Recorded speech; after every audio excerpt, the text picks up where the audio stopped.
I'm Marcus Richardson. And I'm Nathan Hicken. And we have just completed the Red Room exhibit. What a fun time. Woo! Thank you so much, Nathan. Well, thank you for playing through that madness. And madness it was. Man, you really nailed a vibe of like a realistic setting with just an edge of weirdness to it. You know, kind of like this undercurrent of things aren't okay here. I loved that. I'm glad. My years of consuming Gravity Falls and Twin Peaks have finally paid off. So, And were those the main references? Were there any other kind of references for this vibe? A little bit of So mainly, Twin Peaks is the obviously the biggest influence. But then also a little bit of Gravity Falls with the setting and kind of the spookiness of it. A little bit of Scooby-Doo Mystery Incorporated as well, just a tad, but mainly Twin Peaks. So awesome. Yeah, I really need to watch the show and see if I can see kind of the shared identity between the two. Yes. The Red Room is directly inspired, so nice. Yeah, so it was a real great time. I'm curious though, did I experience the story differently at all than what you expected? Ooh, yes, you did. There is a lot in here because I built a whole town and then allowed you mostly free range of what to do and when. And so order of things, vastly different. Who you met, you didn't meet all the characters. So just when you went about things affected what actually happened in the story because of where you were at certain points. For example, just off the top of my head, one thing that was different was you never went back to the hospital. So if you did go back to the hospital, for example, just you would be able to access the room, but that's where you'd be confronted by the DOR. So yeah, I don't know if you've ever actually spoke to the DOR besides just Holly Josephson and the 2 or 3 at gunpoint. Yes, nameless agents that honestly, you. I almost feel like that made it better. It was just like this agency that I knew was around, but I didn't interact with, and that was actually pretty cool. Yes. Interesting. So you said characters. Were those just DOR agents, or like, could you say some of these other characters that I missed? I can. So Rivera is one of them. Oh, he was in town? He was in town. Oh my gosh. Here's a little tidbit for the listener. The spooky D voice at the end of Leland Swan's notes, that's Rivera. Ooh. Never met him in the flesh, which is probably an okay thing. You survived. So oh, that's interesting. You never went to Marnie's house either, did you? I did not. Okay. There was a dog sitter who would be there. Not a super interesting character, but there nonetheless. You didn't I think that dog sitters are very interesting. That's I should not make a judgment call just based on their occupation. But exactly. having written their whole story, I can guarantee they're not that interesting to talk to. Okay, but, sure. Yeah. Dang. Are there any like big secrets I missed, or not big, but like what are the things that you've wanted to tell me now that we're after the thing? Is there like things I didn't pick up on or references I missed? Ooh, okay. Well, let's see.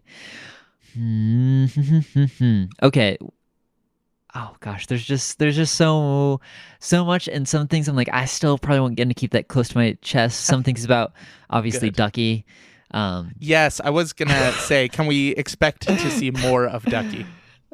Perhaps. Interesting. I will say you still have the bottle from Ducky that you never gave to Genevieve. Was I supposed to do that in this exhibit? I just sort of forgot. That's all good. It's things would have happened, but that's okay. Things will still happen because of that. So. Oh, what a fool I have been. So, thus, other things you could have learned more about Genevieve in the town. She's been here for a hot second, so people have noticed her and taken note of who she is. She's kind of taken on the persona of a strange cryptic, surprise, strange cryptic woman who kind of keeps to herself, but she was a regular at the diner. Oh, So interesting. both Holly and Brandon both have thoughts about that.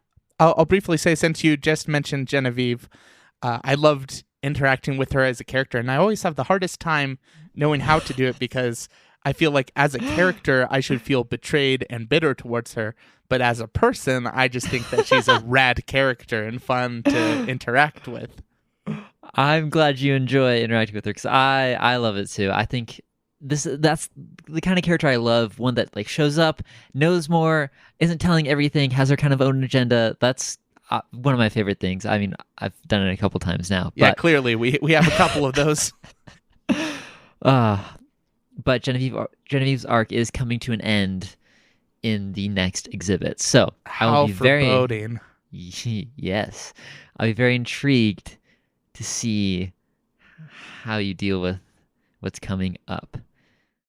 The Dr. Slater's name was Vince, by the way. I don't know. Vince. Just so you know. And now I know. Other things. We never went back to Kylie or Caroline Lynch. I can confirm they are okay. Oh, yay. Kylie's ritual did work. When she wakes up, she would inevitably perform the same thing on Caroline. Not only Caroline, but also Martin. Oh, good. I have on my notes here what happens to Martin after the events of this arc. So yes, he will wake up. Good but to know. He'll be forever changed because he wakes up and his wife is dead. So that's sad. Yeah. Anything that you want to know more about that you're like, I feel like we need to get more on this? No, I mean, like, some of the stuff that you said just now is really interesting to me. Like, knowing that Rivera was in town and that Genevieve was, like, around. That's really curious to me. It was really interesting that you had this entire world, and I kind of, like, took a somewhat straight path. Like, I was like, all right, well, this leads me here. Or, I mean, to an extent, I kind of, in a way, it felt more like a procedural than a murder mystery. I think we've talked about kind of that distinction before. Because there wasn't like a big twist at the end. It was like a gradual understanding. I mean, there were twists in there, but it was more a like step-by-step finding out the solution, which was really fun. I think that actually one of my favorite parts of this experience was the stuff that happened off mic, which is just me realizing things. Like, I didn't do a lot of my realizations while we were recording. It was usually after the fact that I was like, oh, the SS Diner is, like, not up to code. That could actually mean something. Or, oh, I can't even remember what the insights were. But every time I did one of those, like, logs, I usually said something that I had realized since the last time we had recorded. Which is, I think, super fun. I love teasing the gradual realizations. Yeah. I like talking with you between two and seeing it as it can't click together. Yeah, seeing the light turn on. Who is Bev? Bev is directly inspired by Twin Peaks as well. So Twin Peaks agent Cooper is always talking on a little tape recorder to Diane. Well, I'm glad that I did that. Okay. Yes. Should I cringe that I said "love you" bye? Should I lose sleep over that? No. She would think that's very sweet. Okay, good. Thank goodness. As a FBI agent, you're kind of the loner type, but Bev is a rock that you can always count on. Aw, that's so sweet. That is actually something you could. I had things in my notes if you decided to try to call the agency for backup or for more information. You could run background checks on people. You kind of did that. Did not utilize my resources very well. Hey, that's okay, because you used President Raymond, who did have connections too with the government, so he had access to a lot of the same information. One of my favorite reveals was when you figured out, like, connected the dots between Holly and the diner and the DOR and how they're all connected. DOR owns the diner, so Holly's probably just a plant for the DOR. Yeah. Yeah, that was cool too. For me, I enjoyed that. Was Harmony Stone meant to just sort of be there, like just sort of the introductory character, or did she have Yes. anything else to contribute? In the first draft of this, Harmony Stone was a much bigger character. In the first draft of this was a much bigger town as well.